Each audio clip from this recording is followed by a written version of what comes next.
मेरे चैनल को सब्सक्राइब अवश्य करें। वीडियो यदि अच्छा लगे तो उसे लाइक भी अवश्य करें और नोटिफिकेशन बेल को दबाना ना भूलें। ये आपका पहला कम। आज मैं आपको प्रॉपर्टीज ऑफ इंटीग्रेशन निश्चित समाकलन के गुणधर्म बताने जा रहा हूं।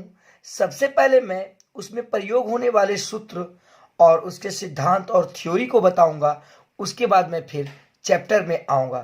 तो सबसे पहले ये थ्योरी है, आप ध्यान देंगे। Integration A to B F x D x, तो इसको हम बराबर कर सकते हैं ए to B F Z D Z का। इस दोनों का जो वैल्यू होगा वो समान होगा। दूसरा है, यदि ए to integration B, A to B integration F x D X है, तो हम उसको लिख सकते हैं minus B to A integration F x D X, हम लिख सकते हैं इसको। और फिर A to B F x D X integration रहेगा, तो हम इसको लिख सकते हैं ए to C integration F x D X plus A to B integration F x D x, जहां ये सी का वैल्यू ए और बी के बीच होगा, अर्थात ए का मान, सी का जो मान होगा वो ए से बड़ा लेकिन बी से छोटा होगा। अब देखिए, फिर एक प्रॉपर्टीज ऑफ इंटीग्रेशन का ये बहुत ही इंपॉर्टेंट थ्योरी है। यदि ए to B F x D x रहेगा, तो हम इसको लिख सकते हैं ए to b a plus b, यानी ये दोनों सीमा को जोड़ करके माइनस एक्स डी एक्स हम लिखेंगे। और फिर उसके बाद zero to a f x D x होगा, तो हम इसको लिख सकते हैं zero to A integration f a minus x D x. अब देखिए, सबसे अधिक जो ऑब्जेक्टिव में यूज होने वाला होता है ये चीज होता है minus a to A integration F x D x बराबर 0 होता है। कब? जब एफ एक्स एक विषम फलन होता है। जब एफ एक्स एक विषम फलन होगा तो इसका value minus a to A integration f d x का वैल्यू हो जाएगा 0।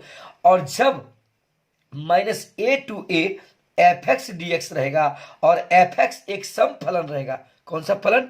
सम फलन रहेगा, तो वो हो जाएगा 2 integration 0 to a f x D x. और यह तभी होता है जब सम फलन होता है। हम आपको वीडियो में जब सवाल बताएंगे तो हम आपको बताएंगे कि कौन सा सम फलन है और कौन सा विषम फलन। आप इसको 12th के विद्यार्थी अवश्य ही देखेंगे और ये आपके बोर्ड के लिए, बोर्ड की परीक्षा के लिए काफी उपयोगी होगी।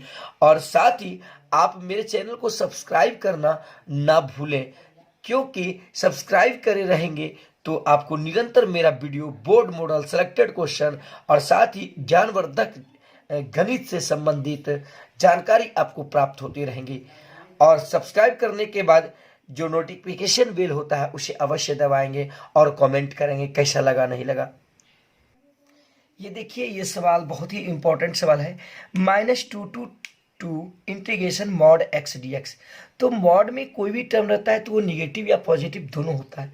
तो सबसे पहले मॉड के अंदर जो रहता है उसके शून्यांकों को निकालते हैं, और उसका जो शून्यांक होता है वही सी होता है।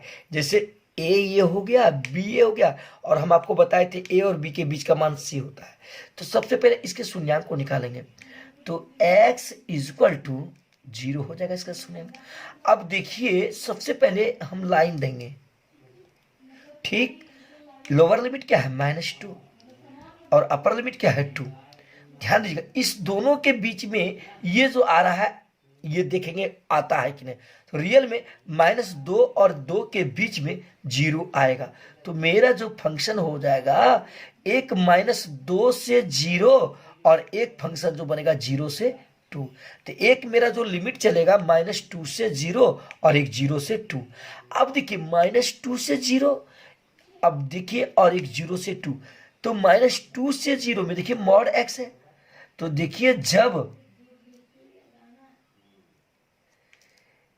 x इज लेस देन 0, यानी 0 से कम रहेगा, क्योंकि 0 से कम रहेगा, तब मॉड x बराबर हो जाएगा -x, क्योंकि ये 0 से कम रहेगा। -2 से 0 के बीच में फंक्शन हो जाएगा -x, इसमें फंक्शन क्या हो जाएगा? -x। अब देखिए क्योंकि 0 से कम इधर ही है, क्योंकि बाएं तरफ कम होता है और दाएं तरफ अधिक, और जब x इज ग्रेटर देन 0 यानी x का मान 0 से बड़ा होगा तो यानी इधर जाएगा, तब आप लोग सब जान सकते हैं कि तब ये जो मॉड x हो जाएगा क्या हो जाएगा, प्लस x, क्योंकि 0 से 2 के बीच में प्लस ही आएगा, कोई भी मानेगा, तो इसमें क्या हो गया फंक्शन x। तो अब इसको हम लिख सकते हैं -2 मॉड x dx को क्या लिख सकते हैं, देखिए -2 to 0 -2 से 0 x dx इंटीग्रेशन प्लस, अब देखिए 0 से 2 है लिमिट, तो इस बार जो हो जाएगा इसमें 0 to 2, अब देखिए इसमें -2 से 0 में क्या है -x, तो माइनस यहाँ लिखिए चाहे यहाँ कर दीजिए, और 0 से 2 में फंक्शन क्या बन गया x, तो x dx। अब देखिए नहीं कुछ तो एक, नहीं कुछ तो क्या है एक।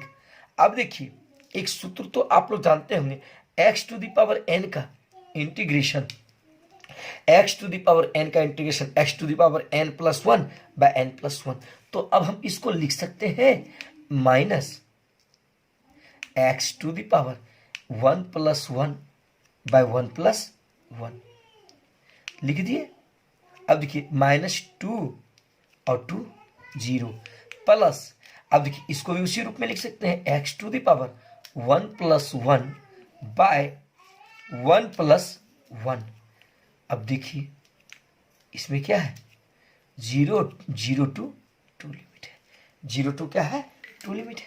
अब देखिएगा -1/2 को बाहर निकाल लेंगे, एक और एक क्या हो गया 2, -1/2 को बाहर निकाल लीजिए, यानी 1/2 को बाहर निकाल दीजिए, माइनस तो पहले से ही था, एक हो गया, यहाँ हो गया x स्क्वायर -2 to 0 प्लस, अब देखिए यहाँ से भी 1/2 क्या हो गया बाहर हो गया, 1 और 1 2, तो 1/2 को बाहर कर दीजिए, तो यहाँ पर क्या हो गया x square 0 to 2 x square 0। एक बार यहाँ पर बैठता है अपर लिमिट, फिर माइनस होकर के क्या बैठता है लोअर लिमिट। आप लोग तो 12th के स्टूडेंट अच्छी तरीके से ये जान रहे होंगे।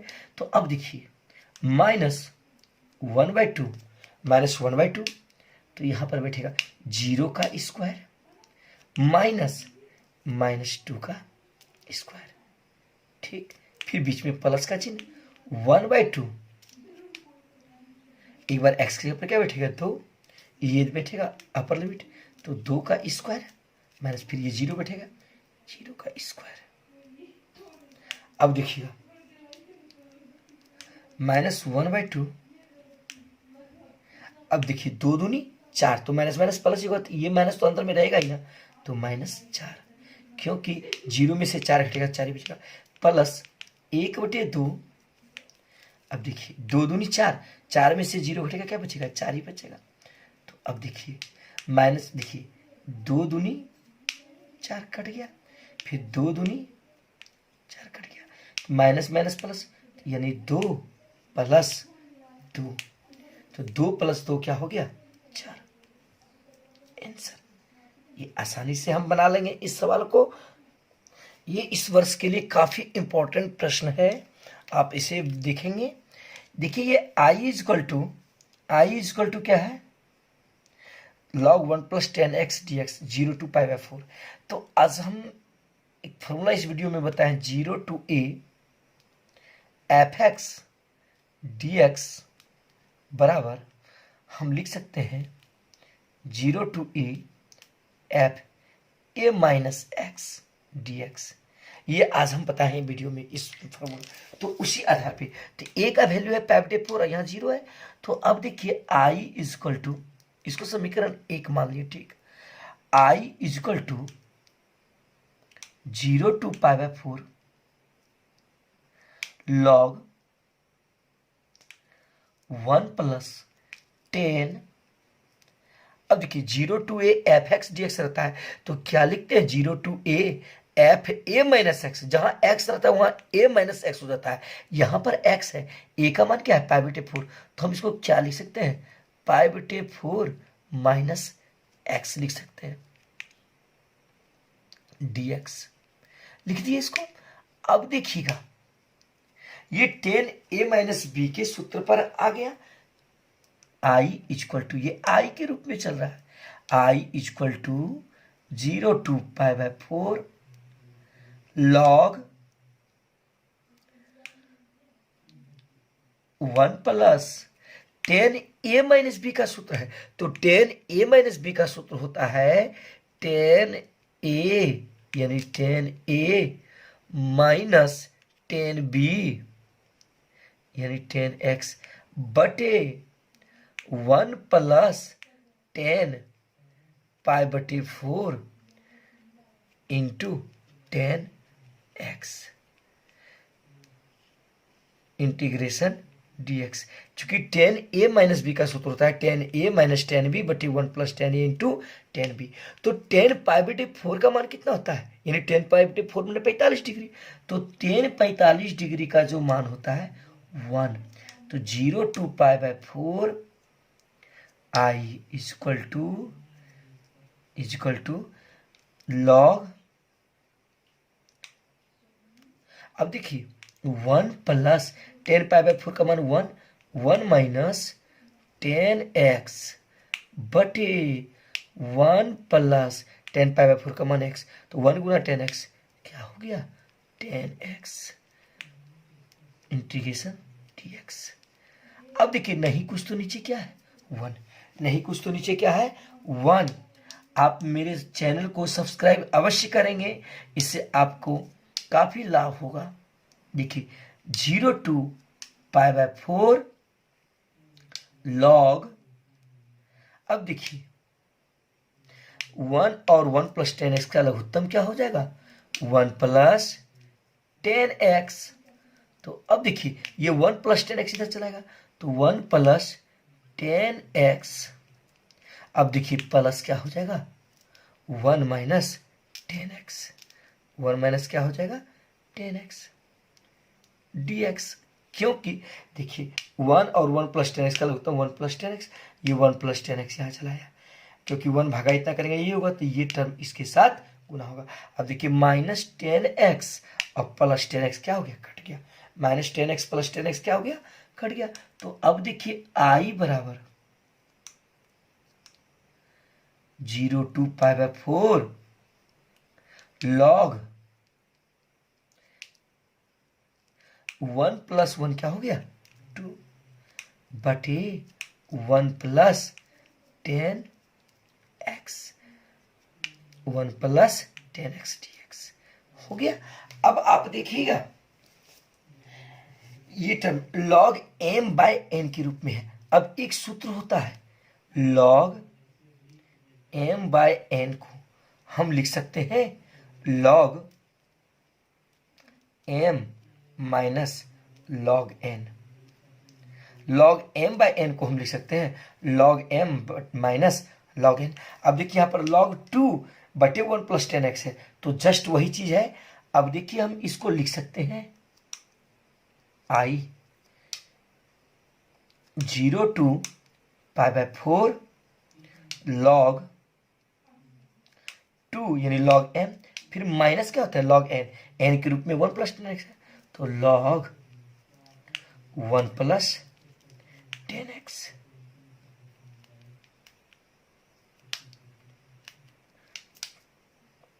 dx। क्यों, क्योंकि log m बटे n को लिख सकते हैं log m minus log n। अब देखिए अब होता है क्या, ये i प्लस i यानी समीकरण 1 और 2 को जोड़ते हैं, समीकरण 1 जोड़ 2 करने पर, समीकरण 1 जोड़ 2 यानी ये समीकरण आपका क्या हो गया 2। अब समीकरण 1 जो है वो आपका सवाल है। देखिए समीकरण 1 जो है आपका ये सवाल है 0 to pi by 4 log 1 plus ten x dx है। अब इसको क्या करेंगे समीकरण 2 में जोड़ेंगे, समीकरण 2 में क्या करेंगे जोड़ देंगे, तो ये i और देखिए ये भी टर्म क्या है i के रूप में है, ये भी क्या है सवाल जो है i के रूप में है, i के रूप में, और ये भी i है, तो क्या होगा लिखा जाए i प्लस i होगा। अब देखिए 0 टू इस पहले वाला i का मान क्या है 0 टू पाई बाय 4 0 to π/4, फिर log 1 0 to π/4, 0 to π/4 log 1 + 10x dx है। ये फर्स्ट आई का वैल्यू ये है। अब देखिए प्लस, अब सेकेंड आई का वैल्यू क्या है ये। अब इसको अलग अलग करके लिख दीजिए। देखिए 0 to π/4, 0 to π/4, ये देखिए log 2 × dx हो जाएगा। log 2 × dx अलग अलग करके लिख रहे हैं। फिर देखिए ये इसके साथ भी इंटीग्रेट होगा, यहां हो जाएगा माइनस, इसी जगह लिख देते हैं minus 0 to π/4, 0 to π/4 log 1 + 10x dx अलग अलग करके लिख दिए। 0 to, देखिए ये log 2 अलग करके लिख दिए। अब log 1 + 10x dx अलग करके लिख दिए। अब देखिए ये टर्म प्लस में सेम वही चीज है, ये टर्म प्लस वाला टर्म और ये टर्म माइनस वाला टर्म सेम कट जाएगा कि नहीं, तो कट गया। तो अब देखिए क्या बच गया, आई और आई क्या हो गया 2i, आई और आई क्या हो गया 2i। तो 2i = 0 to π/4, 0 to π/4। अब देखिए log 2 को बाहर कर दीजिए, log 2 क्योंकि कांस्टेंट टर्म है, log 2 बाहर आ गया, केवल क्या बच गया dx, केवल क्या बच गया dx। अब देखिए यहां देखिए बता रहे हैं, तो 2i = log 2। अब देखिए dx का इंटीग्रेशन क्या हो जाएगा x, क्या हो जाएगा x। अब देखिए यहां पे नहीं हटा, सॉरी जल्दीबाजी में कर रहे हैं। तो 2i = log 2। अब देखिए ये dx है, dx का इंटीग्रेशन x 0 to π/4 हो जाएगा। तो अब देखिए 2i = log 2। अब देखिए π/4 माइनस क्या हो गया 0, π/4 माइनस 0। तो π/4 में से 0 घटेगा क्या होगा, एक बार x के जगह पर π/4 बटेगा, एक बार x के जगह पर क्या बटेगा 0। π/4 माइनस 0 क्या हो गया π/4। अब देखिए ये 2 इसके साथ गुना हो जाएगा, 4 दूनी 8। तो i बराबर π/8, i बराबर π/8 log 2 आंसर। ये इस वर्ष के लिए काफी इंपॉर्टेंट प्रश्न है, इसे विद्यार्थी अवश्य देखेंगे और निश्चित ही ये क्वेश्चन सिलेक्शन में। ये देखिए इंपॉर्टेंट क्वेश्चन है, यदि fa + b - x = fx तो सिद्ध करें कि a2 × bx fx dx = a + b/2 a to b integration fx dx। तो सबसे पहले यहां पर देखिए LHS लेंगे। सबसे पहले क्या लेंगे LHS। तो LHS बराबर क्या है, देखिए तो LHS बराबर a to b x fx dx ये है। तो एक हम प्रॉपर्टीज आज के वीडियो में ही हम बताए एक properties, integration a to b fx dx बराबर, हम प्रॉपर्टीज बताए f a + b - x, a + b - x dx। ये प्रॉपर्टी आज बताइए, यानी a to b fx dx रहे तो integration a to b f a + b - x लिखते हैं। ये प्रॉपर्टी आज बताए। तो यहां पर देखिए वही सवाल है, सेम वही चीज है। तो अब देखिए जहां जहां x होगा वहां पर ये दोनों जुट करके x माइनस होगा उसका। तो देखिए सवाल क्या है a to b, तो a + b माइनस क्या होगा x। अब देखिए फिर क्या होगा, ये i चल रहा है, क्या चल रहा है ये सवाल, क्योंकि इंटीग्रेशन i के रूप में ही होता है। फिर इनटू क्या है f x, तो फिर जहां जहां x होगा वहां पर a प्लस बी माइनस क्या होगा x, तो यहां भी हो जाएगा a plus b minus x dx। अब देखिए ये टर्म a plus b minus x f x एक बार इस टोटल टर्म के साथ गुना करेंगे, ध्यान दीजिएगा एक बार a to b a plus b, ये एक टर्म इसको मान ली ए प्लस बी को एक बार इस टोटल से गुना करेंगे तो क्या हो जाएगा a plus b into f a plus b minus x D x I equal to, देखिए ए प्लस बी को इस टोटल से एक बार गुना करेंगे और एक बार ये एक्स गुना ये टोटल टर्म होगा तो माइनस एक बार हो जाएगा a to b x into f a plus b minus x D x हो गया ये। अब यहां देखिएगा, ध्यान दीजिएगा आई इक्वल टू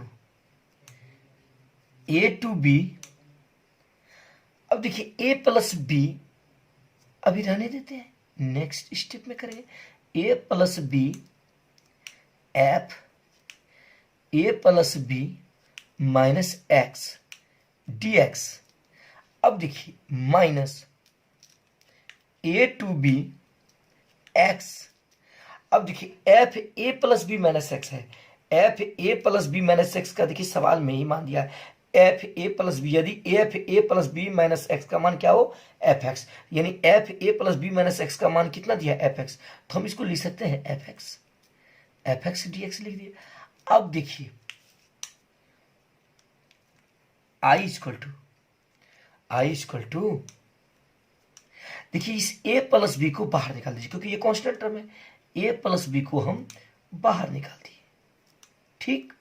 अब देखिए a टू बी, फिर अंदर में क्या बच गया f a plus b minus x, f a plus b minus x, देखिए सवाल में f a plus b minus x का मान कितना एफ एक्स, तो इस f a plus b minus x के ऊपर क्या लिख सकते हैं हम एफ एक्स लिख सकते हैं, एफ एक्स डी एक्स। इस f a plus b minus x के ऊपर एफ एक्स लिख दिया, माइनस क्या है a to b x f x D x. देखिए सवाल आपका क्या है a to b x f x D x, ये आपका क्या है आई है कि नहीं, तो वही चीज ये a to b x f x D x, इसमें और इसमें कोई अंतर नहीं है, यानी देखिए ये सवाल है, इस सवाल और इसमें कोई अंतर है, ये आई ही है ना, ये क्या है मेरा आई, तो इसलिए इसके जगह पर हम क्या यूज कर सकते हैं आई, क्या यूज कर सकते हैं आई। अब देखिए ये माइनस आई जब इधर आएगा, माइनस आई जब इधर आएगा तो माइनस आई इधर जब आएगा तो आई प्लस आई हो जाएगा, आई प्लस आई बराबर क्या हो गया a plus b integration A to B F x D x हो गया। अब देखिए आई और आई क्या हो गया 2i, आई और आई क्या हो गया 2i, तो 2i equal to a plus b integration A to B F x D x, ये हो गया। अब देखिए ये दो इधर आकर के क्या लग जाएगा भाग लग जाएगा, तो इसलिए आई बराबर जो हो जाएगा a plus b by two, ये इधर आके भाग लग जाएगा a to B F x D x हो गया। अब देखिए हमको प्रूव्ड क्या करना था, देखिए बाबू प्रूव्ड क्या करना था, यदि f a plus b minus x बराबर एफ एक्स, तो सिद्ध करें a to B F x D x बराबर ए प्लस बी बटे two integration A to B F x D x. देखिए साबित हो गया कि नहीं, आसानी से साबित हो गया, आई बराबर ए प्लस बी बटे to a to B integration F x D x. ये बिल्कुल आसान है, आप वीडियो निरंतर मेरा देखते रहें, बस यही आप मेरे चैनल को सब्सक्राइब करके रखें और साथ ही नोटिफिकेशन बेल को भी दबा करके रखें, ताकि मैं अब 9th 10th 11th एवं 12th का रेगुलर वीडियो अपलोड कर रहा हूं और एक दिन 2 दिन में मैं अपलोड करते रहूँगा। और साथ ही मैट्रिक तथा 12th के छात्रों के लिए मैं बोर्ड मॉडल क्वेश्चन बना रहा हूँ और उस क्वेश्चन को मैं सॉल्यूशन कर करके यूट्यूब में डालूंगा और आप लोग इसे अवश्य देखेंगे। इसलिए हम यह प्रयास करते हैं कि आप अधिक से अधिक मेरे साथ जुड़ेंगे तो आपको निश्चित ही इसका लाभ मिलेगा और साथ ही अच्छे अंक के साथ आप गणित में उत्तीर्ण होंगे।